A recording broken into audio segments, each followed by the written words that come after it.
Hi guys! So, andito kami ngayon sa roadside sa Panabo City. Located siya sa Atbang sa Panabo Christian School.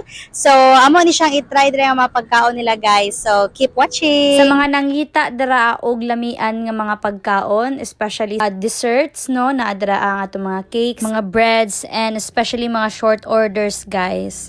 So, mo na to siya, take na mi og orders, mo ni akong uyab, guys, na grabe jud kaay kaulawon. So, mo to ako na lang naga-video.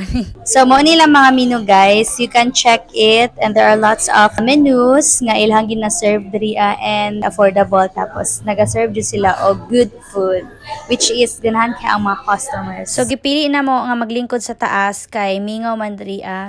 Again guys, located sila sa Wharf Road at bang sa Panabo Christian School. So by the way guys, yung advice pala nila is wag daw tayong mag-count ng calories. So mag-count na tayo ng memories. Ayan.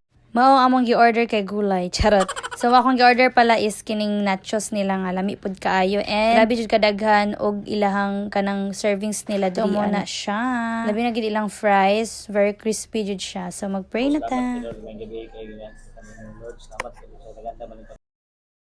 We decided nga diri ami mga on kay wala pa jud mi ka try diri sige lang mi agi-agi diri pero wala pa jud mi kasulod diri so mao to and wala mi dismaya kay grabe jud kalamian ang ilang mga pagkaon diri so nagustuhan jud nako ay mo kabala ka guys nganong ako nang gikinamot nako nagkutsara nako ng nachos kay daghan mo jud siya og palaman jud nila.